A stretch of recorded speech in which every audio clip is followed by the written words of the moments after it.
Je pense qu'on est bon.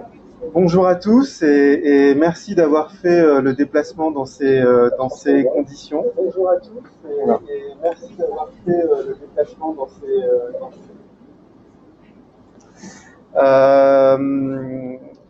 merci donc d'être venu pour la conférence de presse commune de l'IEDOM et de l'INSEE. Donc l'IEDOM pour la publication du rapport annuel et l'INSEE pour celle du bilan économique de l'année.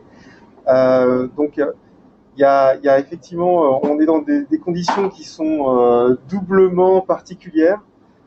D'une part, donc on vient de basculer donc dans un état d'urgence sanitaire, et d'autre part, cette conférence qui a lieu habituellement un peu plus tôt dans l'année, elle a lieu en juillet parce qu'on a voulu, enfin, on a un devoir de réserve et on a dû donc laisser les élections se dérouler sans information supplémentaire par rapport à ce qui s'est passé l'année dernière. Donc on va présenter tour à tour. Donc d'abord l'INSEE va présenter la conjoncture macroéconomique, essentiellement revenir sur l'année 2020. Pour notre part, on vous présentera le miroir donc de ce qui s'est passé dans l'économie à travers les aspects financiers et bancaires. Alors ne croyez pas que ce qui s'est passé en 2020 n'est pas important pour comprendre ce qui se passe exactement aujourd'hui, parce que tout ce qui s'est noué en 2020 est en train de se dénouer aujourd'hui, plus ou moins rapidement. Voilà, ça reste très important. Et puis d'ailleurs, on vous communiquera les chiffres sur les premières estimations du PIB 2020. Voilà, donc je laisse la parole à l'INSEE et je vais vous projeter le support de la conférence de presse. Merci beaucoup. Et je vais laisser d'abord l'INSEE parler. Oui, bonjour à tous, bonjour à ceux qui sont présents dans la salle et ceux qui sont en distanciel. C'est un format assez nouveau pour nous, donc j'espère que techniquement tout ira bien et que tout le monde pourra suivre. Voilà. Merci tout d'abord à l'IEDOM de nous accueillir dans ces locaux pour cette conférence de presse commune. Alors, nous vous présentons ce matin les éditions 2020 de deux publications de référence pour la bonne compréhension de la situation et de la conjoncture économique de la Martinique. Côté INSEE, nous ferons cette présentation à deux voix. Donc moi, Hugo Attius-Clovis, chef du service territorial de l'INSEE Martinique. Et Isabelle Padra-Rebello, donc chef de la division action régionale à l'INSEE Martinique. Très bien. Donc sur la formule du bilan économique, elle est la même chaque année, hein, c'est-à-dire qu'on est sur un ouvrage contributif. Et à ce titre, l'INSEE remercie vivement chacun des contributeurs qui sont, pour certains d'entre eux présents, qui sont en distanciel. Donc, je vais les citer. Nous avons en présentiel, effectivement, l'IEDOM. On a un article dans le bilan économique. En distanciel, nous avons l'ADEAL, la DAF, le Grand Port Maritime, la SAMAC et le Comité martiniquais du tourisme.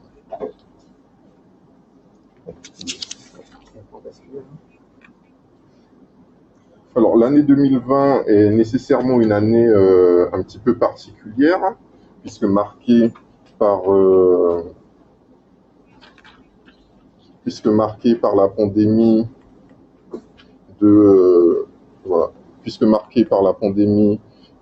Covid-19.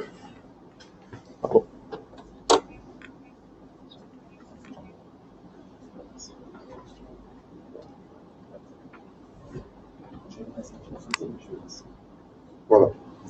Puisque marqué par la pandémie de Covid-19 et toutes les mesures prises d'endiguement, toutes les restrictions, donc à savoir les limitations de déplacement en interne au sein du territoire, les mesures de couvre-feu, les mesures de fermeture de magasins dits non essentiels, et bien tous ces éléments-là ont eu un impact sur l'économie martiniquaise. Et cet impact, et ça c'est le premier enseignement, il a été limité par le poids du secteur public et par la mise en œuvre de différents dispositifs d'aide et de soutien. Alors, nous ferons un petit tour d'horizon dans cette partie. Tout d'abord, le PIB martiniquais qui chute moins qu'au niveau national. un focus sur l'emploi salarié, ensuite sur la hausse des prix qui est relativement contenue, sur les échanges extérieurs qui se contractent, une approche sectorielle, donc avec l'agriculture et la construction, les activités portuaires et pour finir, la chute de la fréquentation touristique. Alors, le produit intérieur brut martiniquais qui mesure la production de richesse en fait sur le territoire, il chute mais moins qu'au niveau national. Avant de vous donner les chiffres pour la Martinique, on replace dans le contexte d'abord au niveau international. Donc, il faut avoir en tête que l'activité économique mondiale a été marquée en 2020 par la pandémie de Covid-19 et les mesures d'endiguement qui n'étaient pas les mêmes dans les différents pays. Alors, tout d'abord, la Chine qui a enregistré un PIB en croissance de 2,3%, mais c'est parce que la chute de l'activité ne s'est étendue que sur le premier trimestre en réalité, et ils ont vite rebondi. Une autre situation un peu particulière, les États-Unis, où la pandémie s'est peu à peu intensifiée, entraînant la mise en place de restrictions locales, d'où une chute du PIB de moins 3,5%. Le Japon, relativement épargné, avec une baisse du PIB un peu plus importante, moins 4,7%. Et dans la zone euro, nous sommes sur une contraction du PIB de l'ordre de 6,7%. Sachant que la zone euro, comme en Martinique, nous avons connu deux grosses vagues épidémiques, une au printemps, une à l'automne. Alors, dans la plupart de ces pays, dans ceux que nous avons cités là, c'est la consommation des ménages qui a essentiellement souffert des mesures limitant les déplacements et les opportunités de consommer, en particulier les branches commerce, les branches services de transport, hébergement, restauration ont été particulièrement affectées. Après avoir fait le tour du contexte international, un point sur la situation au niveau national, donc France entière. Au niveau France entière, donc après une croissance de 1,8% du PIB, l'activité économique s'est contractée, a fortement chuté et de moins 8% en 2020. Ça, c'est au niveau France entière. Donc, la France a été plus impactée que la zone euro, puisque sur la zone euro, on était à moins 6,7. Okay. L'effet de la crise en France a été du même ordre que des pays comme l'Italie, un peu moins fort que des pays comme le Royaume-Uni ou l'Espagne, où là, on est plus autour de 10%, mais plus fort qu'en Allemagne, où là, on était autour de moins 5%. Alors, tous les postes de la demande donc, participent à la chute du PIB en France.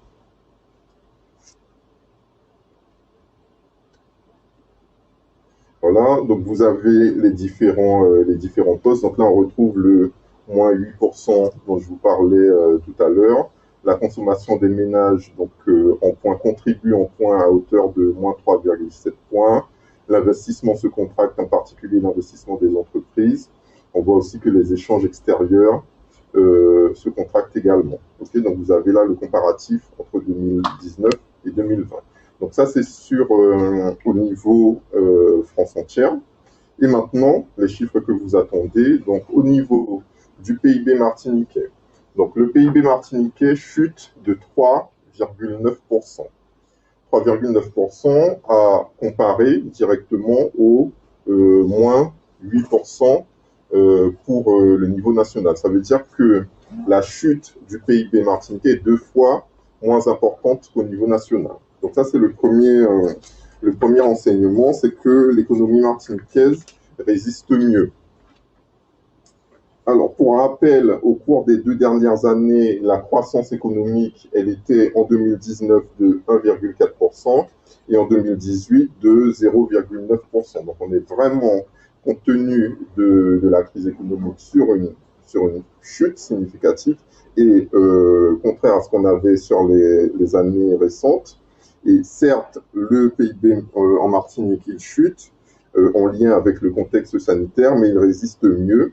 Donc, 4 points de moins qu'en métropole Et pour comparer avec l'île voisine, la Guadeloupe, où on est à moins 5,8%. Donc la contraction du PIB est moins forte en Martinique qu'en Guadeloupe. Alors, qu'est-ce qui explique parmi les différentes composantes là la baisse du PIB? Donc pour ça, on va regarder la contribution en points, et ça va être vraiment le recul de la consommation des ménages. Comme vous le savez, donc il y a eu moins d'opportunités de consommer pour les ménages, avec notamment la fermeture des magasins, et on verra tout à l'heure dans la présentation de l'IDOM quelles conséquences ça a en termes de constitution d'épargne.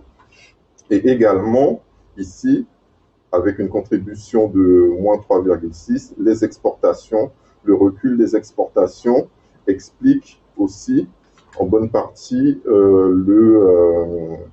la chute du PIB. Alors, ce qu'il y a de particulier dans les exportations, ça va être notamment les exportations de produits raffinés de la Sahara vers d'autres territoires tels que la Guyane, puisque dans ces territoires-là, il y avait moins l'opportunité de se déplacer, et du coup, la Sahara a moins exporté, mais aussi, puisque dans les exportations, on compte les dépenses des touristes, et ces dépenses touristiques ont chuté compte tenu des limitations de déplacement, les conditions étant resserrées pour pouvoir entrer sur le territoire. OK?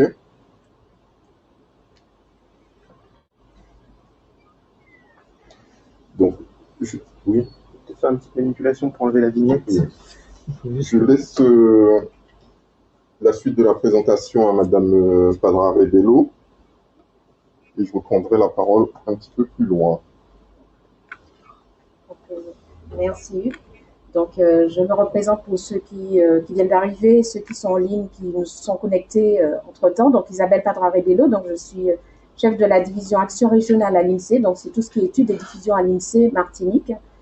Donc, pour ceux aussi qui sont connectés entre-temps, donc je tiens encore à remercier nos partenaires au bilan économique de la Martinique, à savoir l'IEDOM qui nous accueille aujourd'hui, donc dans un format tout à fait nouveau et qui s'adapte à la situation sanitaire que nous vivons.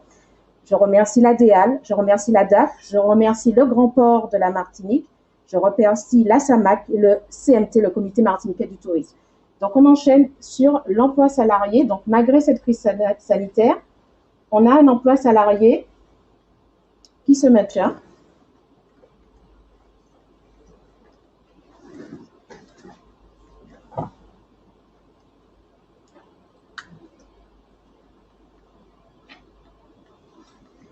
C'est un petit problème technique que nous allons résoudre. Juste parce que... Voilà. Voilà, super. Merci beaucoup. Alors, donc en fait, vous voyez, donc on a un emploi salarié qui se maintient parce qu'on a une baisse qui n'est que de 0,4%. Donc en 2020. Baisse qui s'explique en partie par la baisse des effectifs salariés dans le secteur tertiaire marchand, qui est de moins 1,5%. Et ce que vous pourrez voir, donc quand vous regardez les chiffres, c'est que cette baisse est principalement portée par la baisse des effectifs salariés dans l'hébergement et la restauration, puisqu'on a une baisse de moins 8,4%.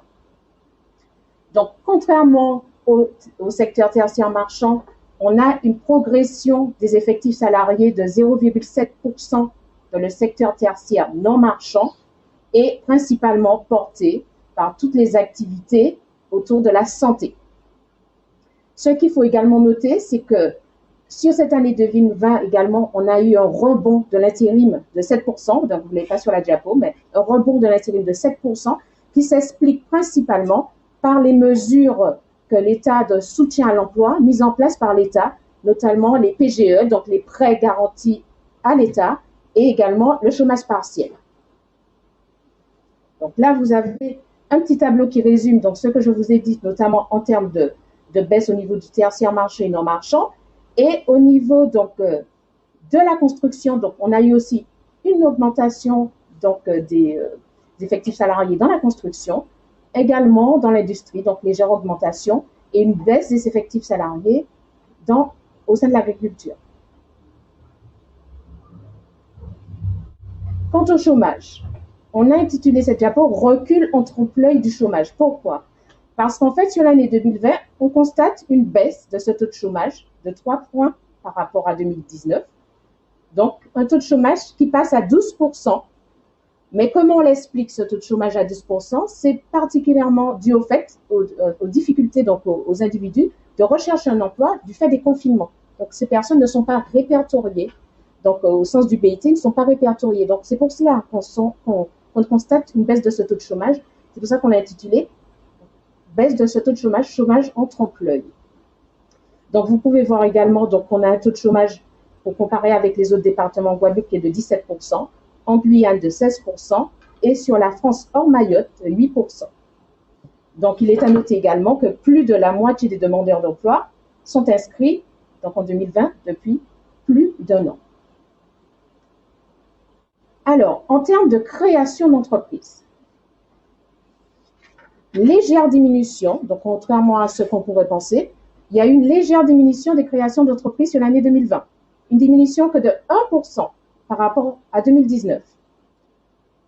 On assiste à des micro-entrepreneurs donc, qui résistent, donc avec une augmentation de 2,1%. On assiste également à une forte augmentation des immatriculations dans la construction, plus 25%. Une stagnation au niveau du commerce, de l'hébergement, de la restauration et des transports. Et une baisse des défaillances d'entreprises, parce qu'on a pu constater sur l'année 2020 que moins 25% des entreprises ont fait l'objet d'une liquidation par rapport à 2019. Donc voilà, légère diminution de la création d'entreprises. Donc, et aussi, il faut noter, comme je l'ai dit tout à l'heure, qu'il y a eu aussi ce soutien de l'État donc aux entreprises. Hausse des prix contenus.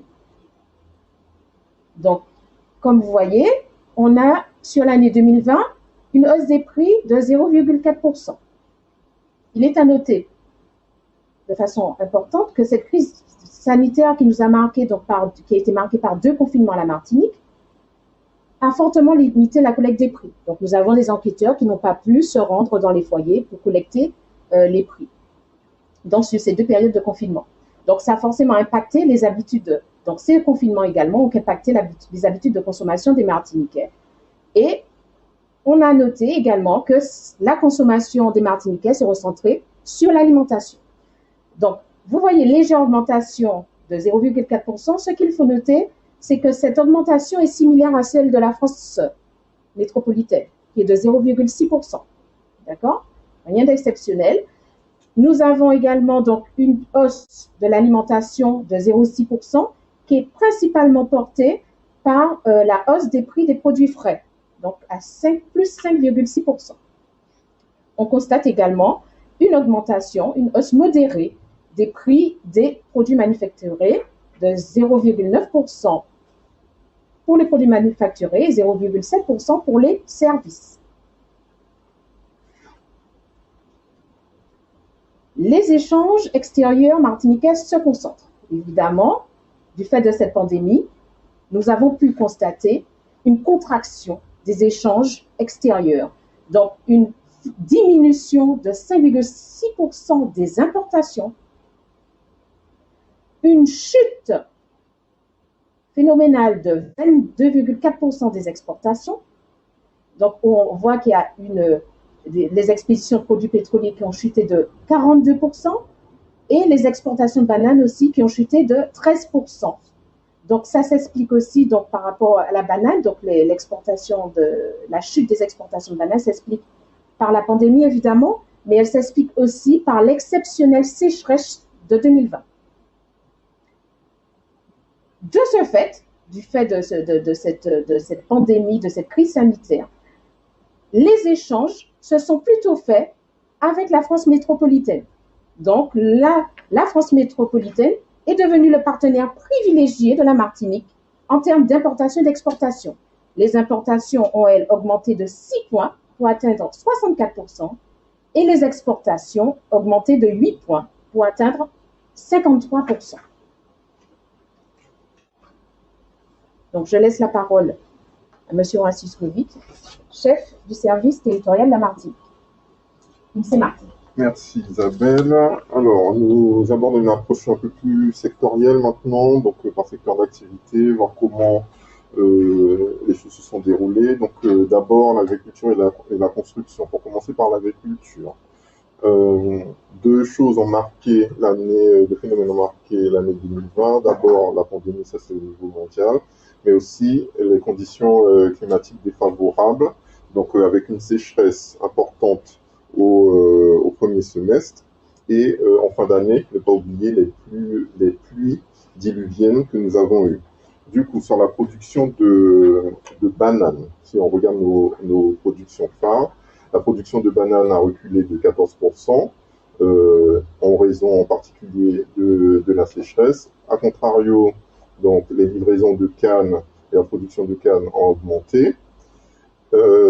Les conditions à la fois climatiques et sanitaires ont eu des conséquences sur la quantité commercialisée de fruits, légumes, tubercules. Là, on est sur un recul de l'ordre de 20%. Et pareil, la production animale a reculé de 3%. On a une hausse des coûts de production, puisque à la fois pour les fruits, légumes, tubercules et comme pour la production animale, il faut s'adapter, il faut fournir du matériel un petit peu complémentaire. Il faut adapter aussi les circuits d'approvisionnement et de distribution des produits agricoles. Sur la construction, cette fois. Alors, en 2020, l'année 2020 marquée par un fort ralentissement de la construction de logements, puisqu'on passe, on passe de 2019 où on avait 2400 ouvertures de chantier à 1600 en 2020. Et quand on regarde un petit peu le profil mensuel, on voit bien que sur la période du premier confinement, la baisse des ouvertures de chantier a été particulièrement marquée parce que sans doute il y a une phase d'attentisme où on s'est dit on va attendre de voir comment ça se passe et après le temps de la mise en place des protocoles sanitaires adaptés, c'est un peu reparti. Voilà.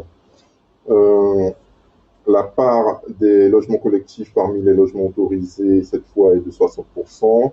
On a une progression tout de même du nombre de logements du parc locatif et puis on a des évolutions différenciées selon les territoires qu'à ce stade, il est difficile d'interpréter, mais on vous a mis quand même les chiffres avec la CACEM où les autorisations de construire ont diminué de moins 18%, sur l'espace sud, plus 19 et sur Cap Nord, plus 52, mais on ne part pas du même volume non plus au départ.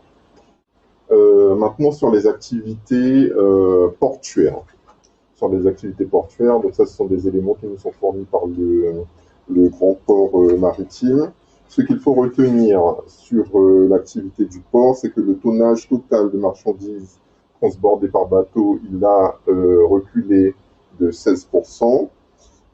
Ça a été entraîné par la chute du vrac au premier confinement et par la baisse du trafic de conteneurs dû au transbordement qui chute de moitié.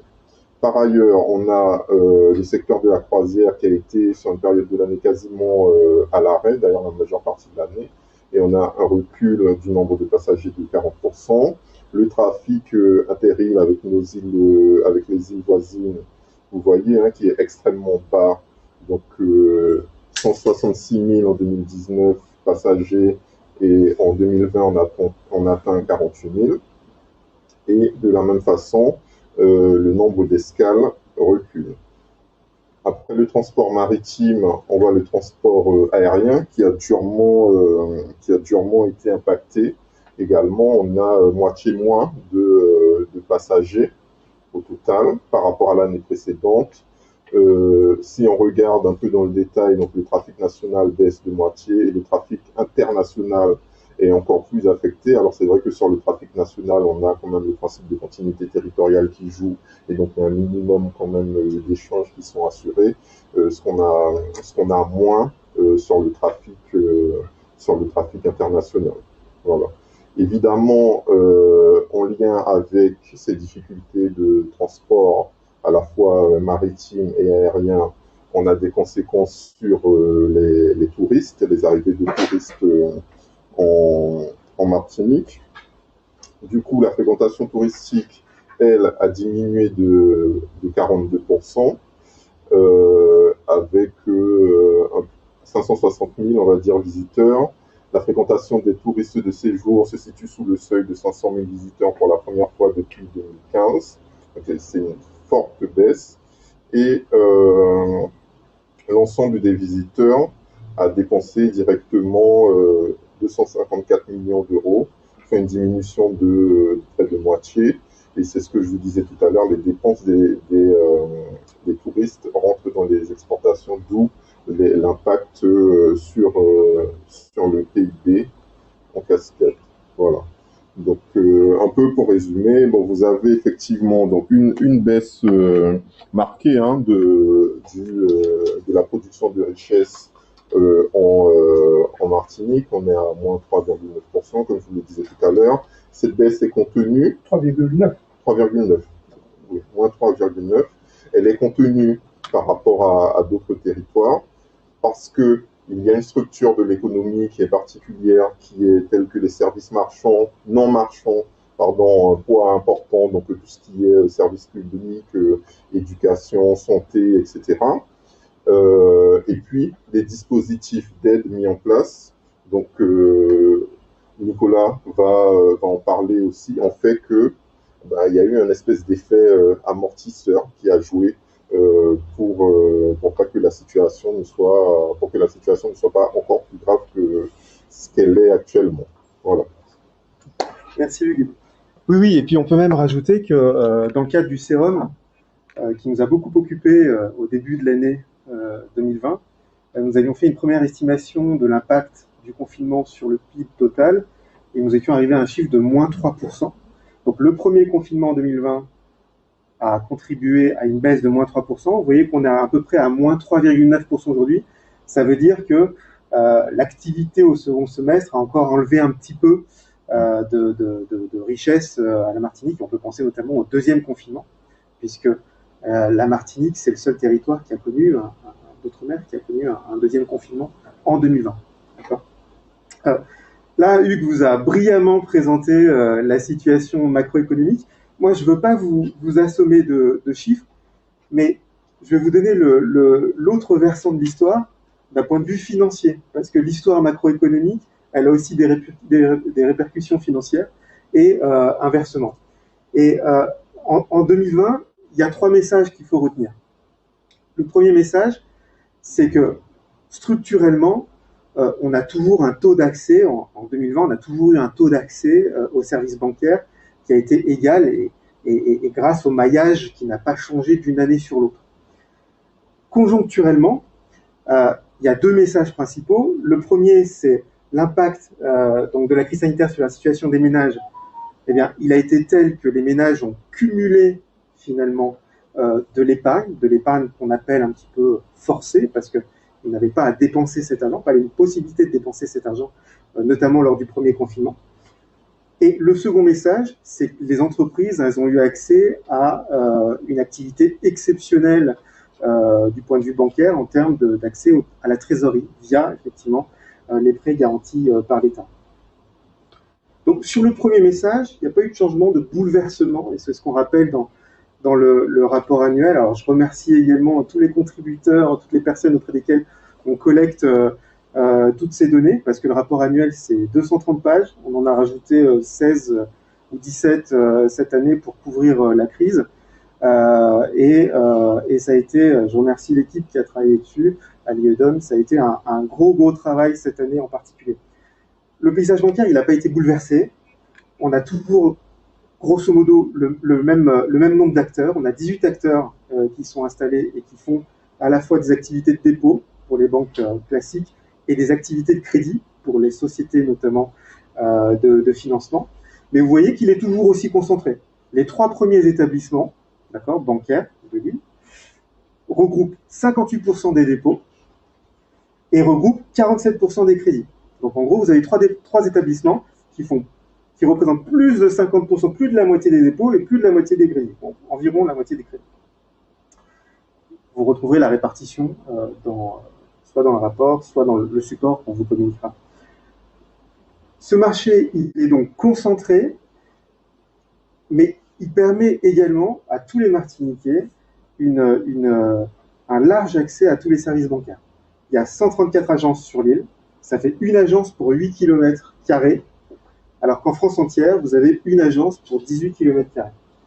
Il y a 321 DAB-GAB, les distributeurs et les guichets automatiques. Ça fait un automate automatique pour 4 km² contre un automate pour 12 km² en France.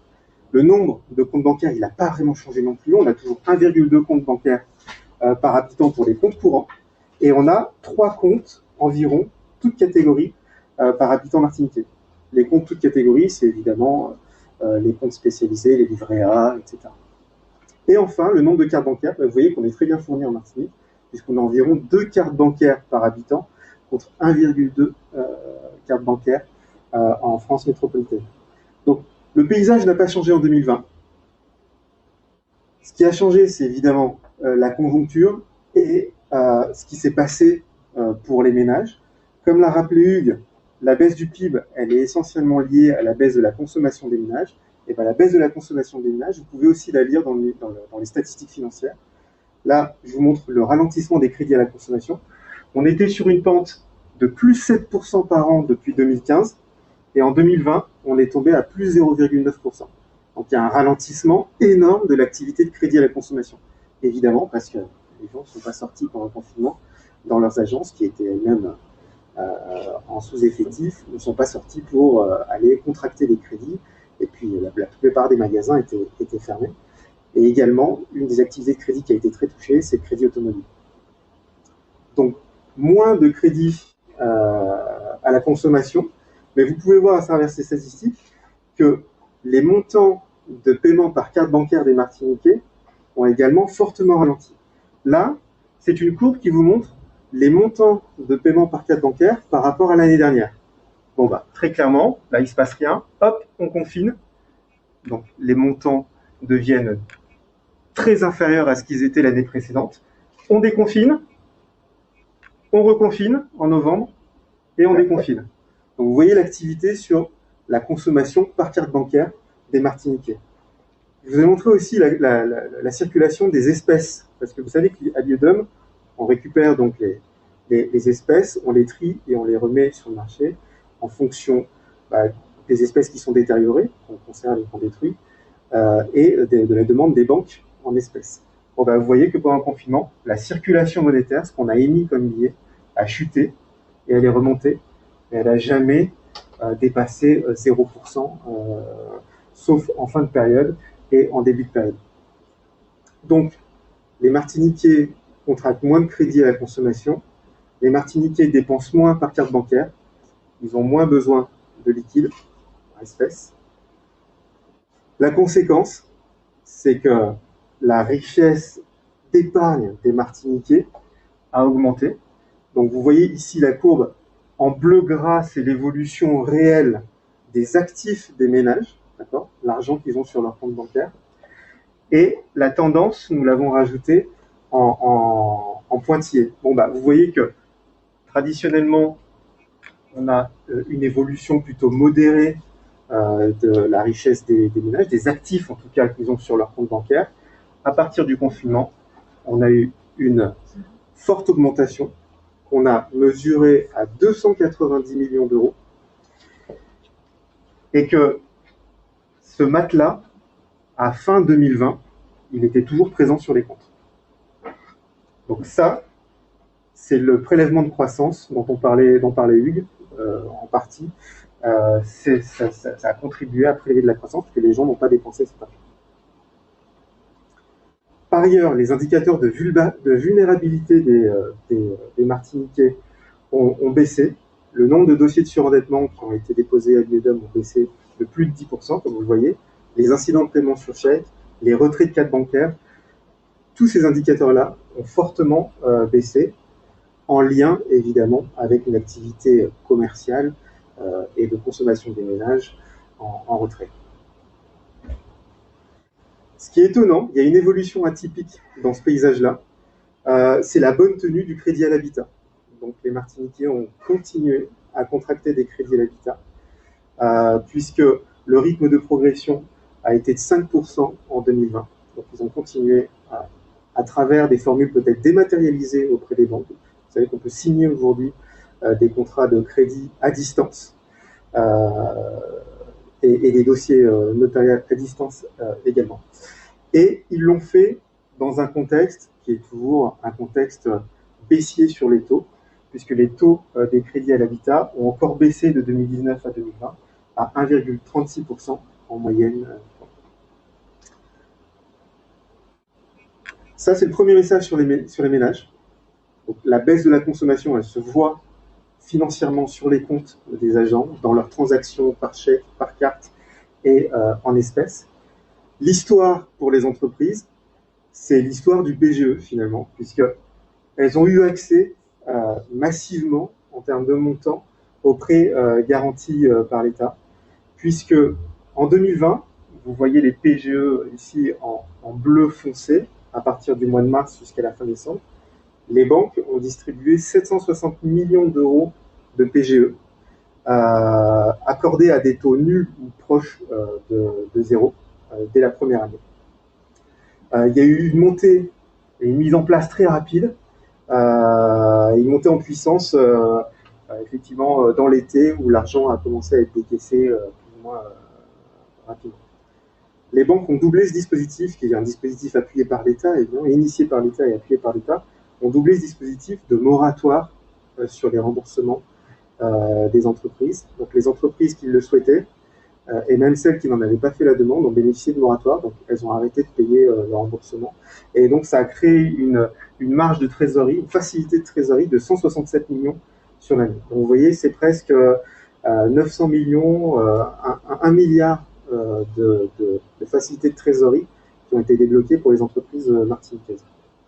C'est énorme. Hein. Quand le PIB, on sait que c'est 9 milliards, le PIB de la Martinique, 1 milliard, vous avez 10% quasiment d'aide en facilité de trésorerie.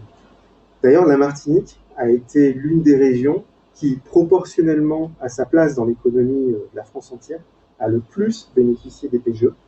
Vous le voyez ici, on a calculé un espèce de taux d'intensité.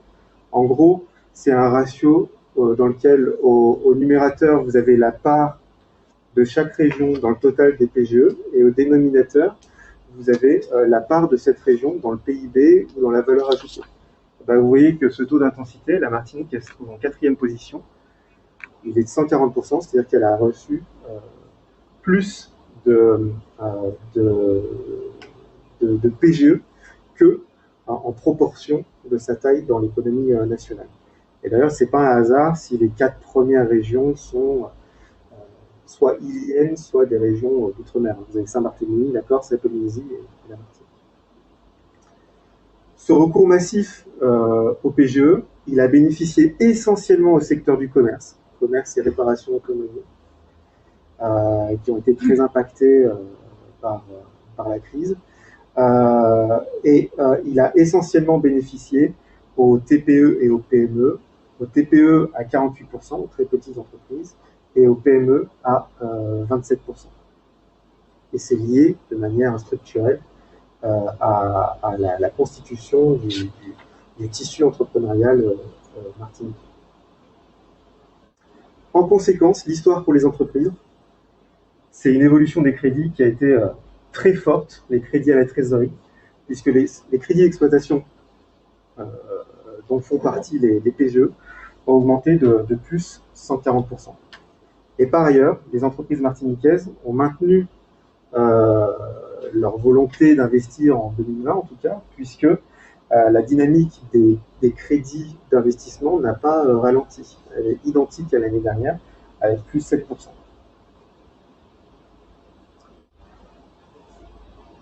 Sur les taux, évidemment, c'est de la trésorerie via les PGE qui est une trésorerie bon marché, puisque les PGE ont été contractés à des taux de 0% à 0,25%, qui correspond à la prime de l'État. Et donc, ça a fait chuter les taux pour les crédits de trésorerie à 0,44% en 2020 contre 1,9% en 2019. Et ça a permis effectivement aux entreprises de se fournir à bon marché, entre guillemets, en termes de crédit de trésor. La suite de l'histoire, c'est que les entreprises ont majoritairement cumuler cette trésorerie sur leur compte, puisque quand on regarde à fin 2020 l'évolution des actifs des entreprises, vous voyez qu'elle augmente énormément par rapport à la tendance qui est en pointillé, et ça correspond au versement de la trésorerie sous forme de PGE. Et donc ces entreprises, pour un motif de précaution, à fin 2020, je ne prononce pas pour 2021, on a des chiffres 2021, mais à fin 2020, les entreprises ont plutôt gardé cet argent sur leur compte pour voir venir un petit peu les décaissements à venir sur le reste de l'année. Évidemment, les entreprises ont aussi bénéficié d'autres mesures. Le fonds de solidarité, qui a été versé à hauteur de 90 millions d'euros en 2020, et pour laquelle la Martinique, en termes d'intensité de recours au fonds de solidarité, a été aussi très très bien placée, puisque ce ratio d'intensité est de 120%. Donc, sa part dans le fonds total de solidarité a été plus importante que sa part dans l'économie de la France entière. L'activité partielle, 104 millions d'euros versés en 2020, et puis l'ensemble des mesures fiscales comme les reports d'échéance, les remboursements accélérés de TVA, CICE, et les délais de paiement pour 21 millions d'euros en 2020. Cette situation se transcrit également dans les indicateurs de vulnérabilité. Contrairement à ce qu'on pouvait penser, ils sont plutôt bien orientés, ils sont orientés à la baisse. On a constaté un recul des incidents de paiement de moins 6,4% en nombre et de plus 49%. Donc je pense que ce chiffre est faux, c'est moins 50% en montant, pardon, on corrigera. Et un recul du nombre de défaillances d'entreprises de moins 26%, ainsi que le maintien de la tendance baissière sur les interdictions bancaires des établissements et des entreprises. Voilà, merci beaucoup pour votre attention. J'espère qu'on ne vous a pas trop asséné de chiffres, mais je pense que le message est plutôt bien passé, à la fois sur les aspects macro et puis sur le miroir des aspects macro qui sont les aspects financiers. Je pense que vous avez compris l'histoire qui est en train de se dessiner et je pense qu'on peut éventuellement ouvrir aux questions si vous en avez.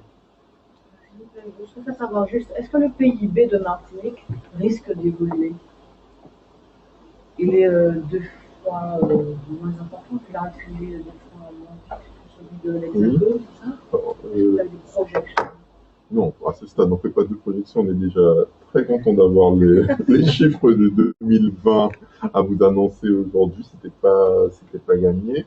Ce qu'on peut dire sur 2021, c'est que c'est un peu notre actualité. C'est-à-dire que si on repart de nouveau sur des mesures de limitation de déplacement, sur des mesures de couvre-feu, sur du confinement, etc., il est certain que ça va impacter en négatif la production de richesses sur le territoire. Mais après, de quelle ampleur exactement, ça, on peut absolument pas le dire à ce stade.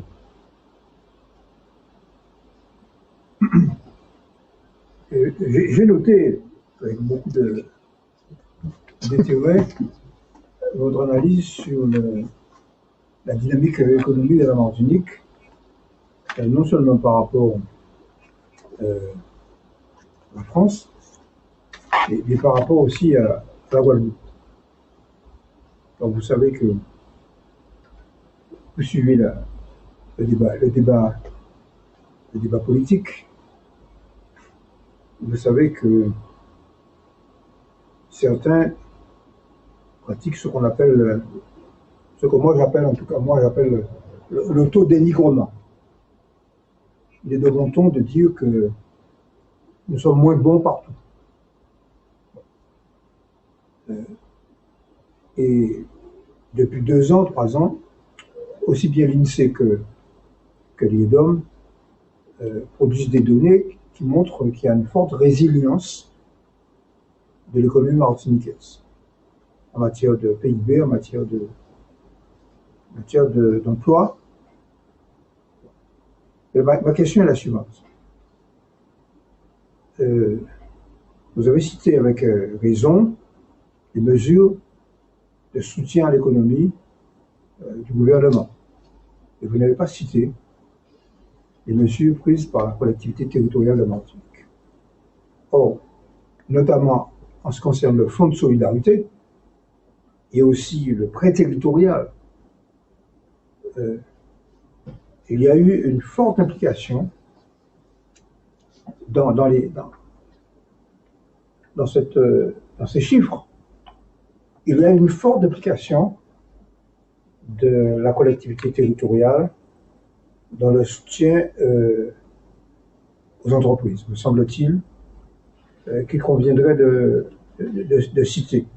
D'autant que des rapports documentés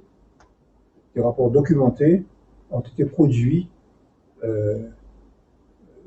faisant le bilan de ces aides, hein, notamment en plus en liaison avec la BPI. Avec la BPI. Donc c'est l'observation que je voudrais faire.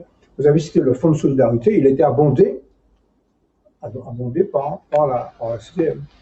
Bon, voilà ce que je voulais simplement dire. Là-dessus, si je peux répondre rapidement, c'est vrai que c'est une question qu'on s'est posée à l'INSEE, c'est pas qu'on a oublié, on sait bien que côté collectivité territoriale, il y a eu des mesures qui ont été mises en œuvre. Notre propos, c'est vraiment de dire que l'ensemble des mesures, pas seulement les mesures prises par le gouvernement, l'ensemble des mesures, voilà. Donc, à la fois gouvernement, mais aussi local, voilà, ont aidé à ont servi finalement d'amortisseur pour que la situation ne soit pas si mauvaise que ça, entre guillemets. Voilà. Oui.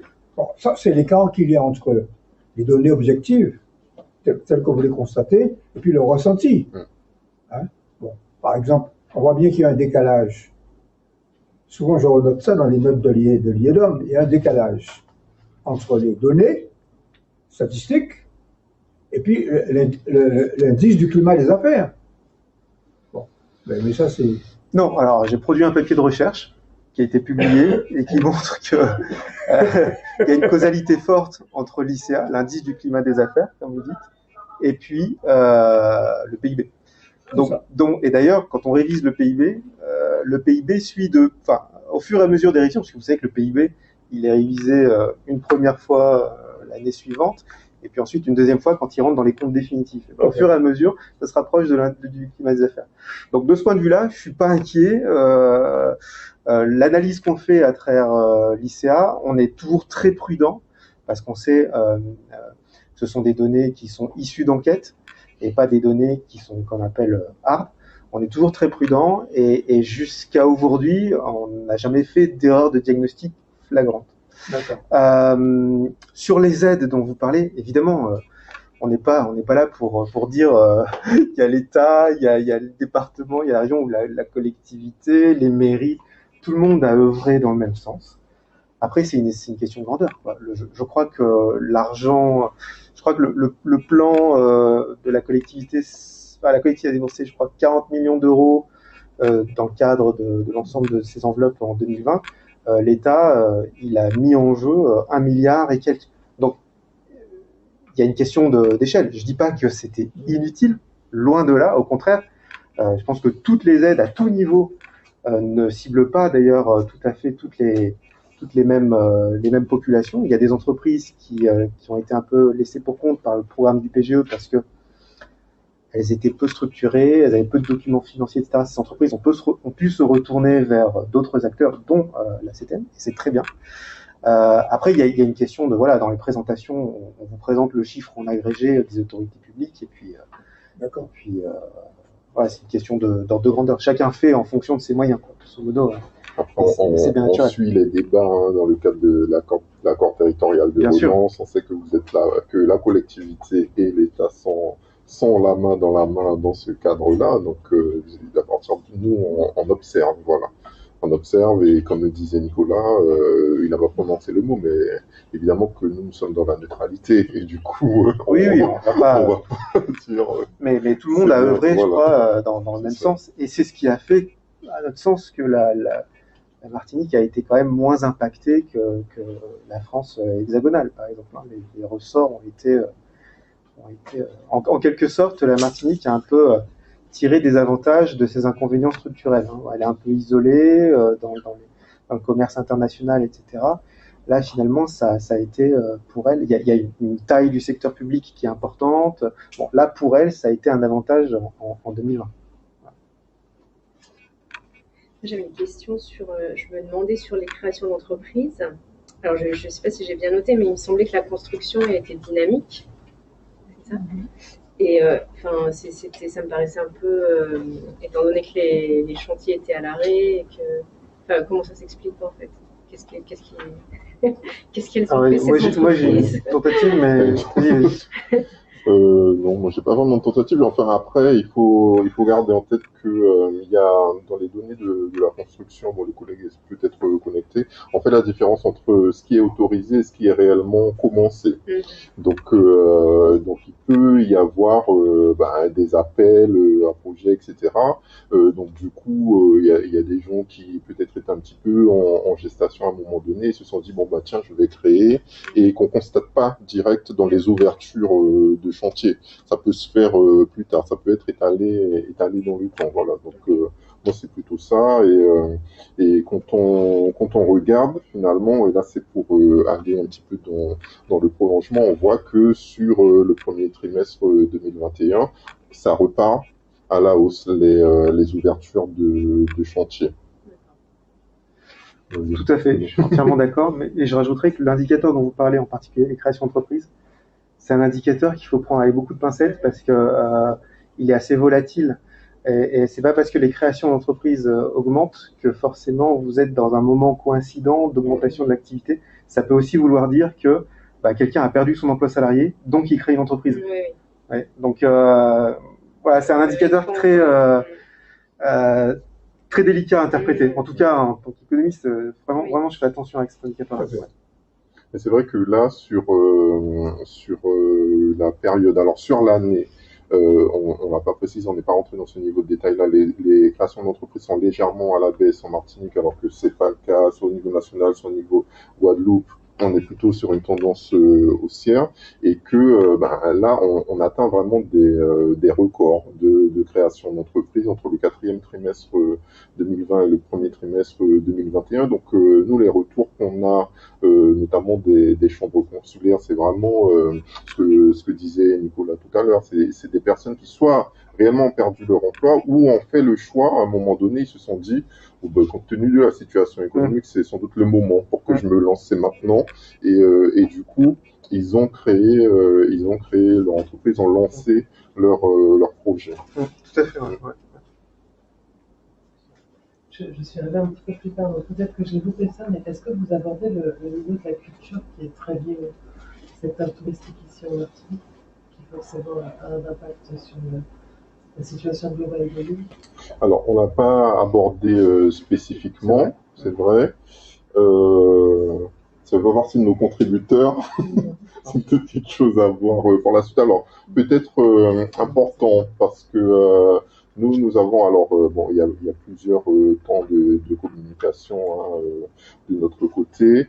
Sachez qu'en septembre, l'INSEE diffuse les résultats d'une enquête pratique culturelle en Martinique, donc ça en collaboration, donc INSEE, préfecture, DAC, et du coup, moi dans mes rencontres récentes avec la DAC, effectivement, ce sujet-là de connaître l'impact de la crise sur le secteur culturel. On sait bien, ça fait partie des métiers, voilà, c'est ça, qui ont été, au même titre que les hôteliers, les restaurateurs, et peut-être sans doute encore un peu plus dans la partie culturelle, ils ont été fortement impactés.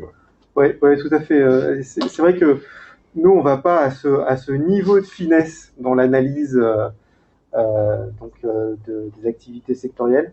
On a rajouté un encart dans les services marchands dans le rapport cette année sur la situation du livre en Martinique, parce qu'on a assisté à une conférence de la DAC notamment sur cette question-là.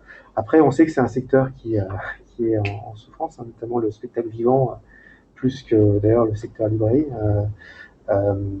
Mais c'est vrai qu'on n'est pas allé à ce niveau de finesse, et traditionnellement, on ne va pas à ce niveau de finesse. peut-être il nous faudrait des ETP supplémentaires pour... Mais on sait que effectivement, c'est un secteur qui a souffert. D'autres questions, sinon on passe aux interviews.